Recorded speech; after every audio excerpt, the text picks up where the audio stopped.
Hi, it's Rose. Hey, I haven't done a video in a very long time, and I thought I would just update a little bit on how I was doing. Somebody had asked in a comment like how I'm doing now, and so I wanted to sort of answer. I'm actually doing really good. So it'll be 6 years that I'm off of medication, all psychiatric meds, and I feel like the best that I've felt in pretty much most of my life, maybe except for when I was, in my early 20s. when, so I'm 55 now, and I definitely feel like there's a lot of hope. There's like, it's scary though, there's a lot of me having to do things for the first time, without medication being the focus of my life. So it was the focus of my life for 25 years while I was on it. And then it took about 5.5 years to fully heal from not just being on medication, but for all the reasons why I went on medication in the first place. And I think it might be a lot quicker for a lot of people, but I had a lot of baggage. I really did. I had a lot of issues. I was, raised by a single mother who is extremely, extremely ill, and that has, was imprinted. A lot of that was imprinted onto me. So I had a lot of demons to sort of get through before I could actually say, wow, I'm really doing pretty good. So I wanted to update everybody on that. I also wanted to touch base about um, Kelly Brogan, who I was associated with for a very long time while I was recovering the last 6 years. And we parted ways at the beginning of COVID,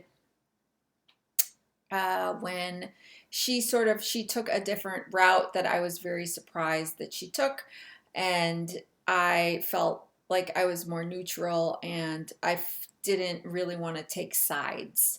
So I actually left on bad terms. It was very chaotic. A lot of people were leaving, and there was a lot going on. Let me tell you, and there was a lot going on everywhere. But especially in the wellness community, there seemed to be this big split all of a sudden. So people were either on board with all the COVID recommendations or they weren't.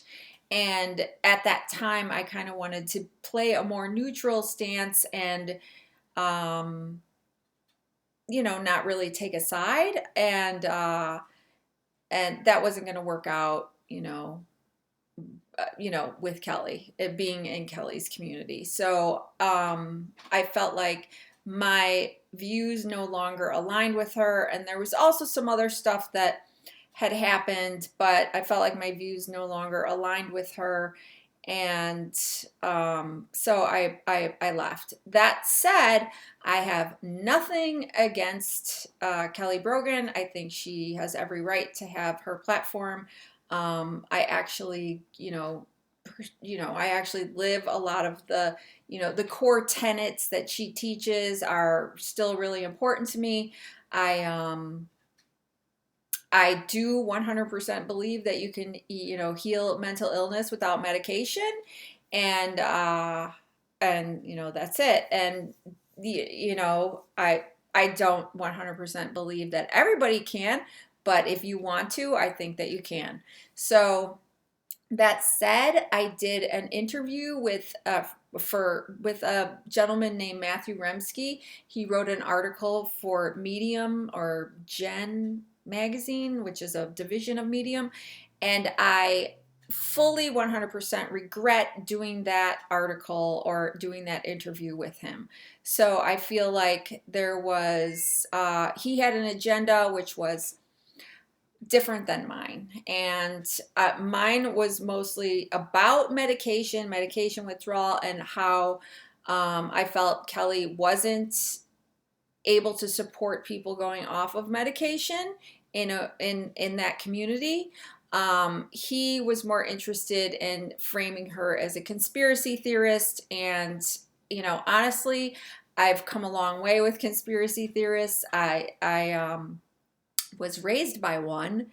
And so, like this defense mechanism came up when she started to become more conspiratorial, let's put that in quotes, because I believe that there is truth in every conspiracy theory. Um, Most conspiracy theories, there's truth. Okay, most, let's say that. So there is so this started to come up for me, that basically, it was very familiar territory for me, dealing with people that sort of believe things that don't seem rational to me. So there was a lot of that.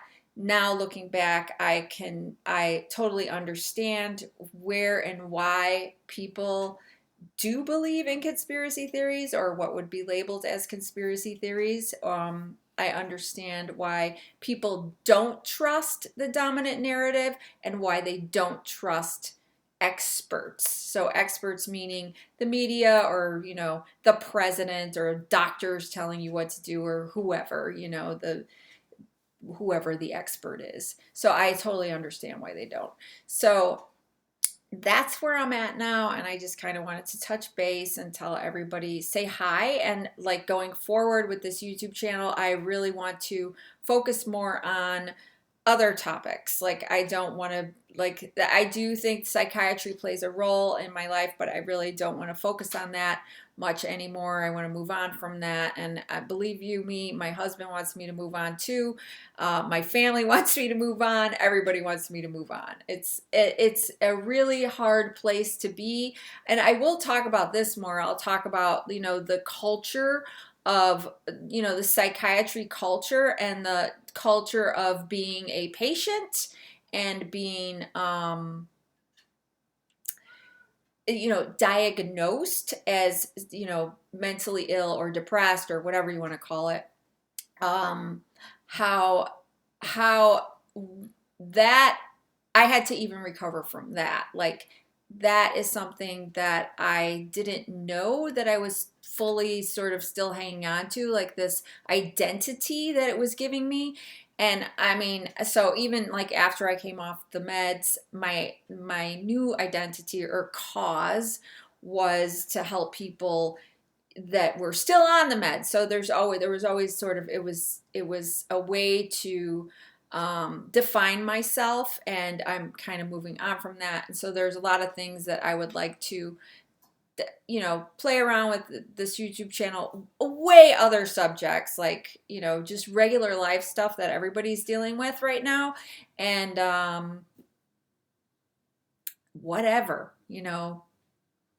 writing, doing some, more comedy sort of things, because I got my sense of humor back, just whatever. So I'm looking forward to chatting with you all, and let me know where you're at, like what has happened for you over this period of time, a year in lockdown. What's been going on? Are you still working? Are you still taking meds? Are people trying to get off meds? What is going on with you?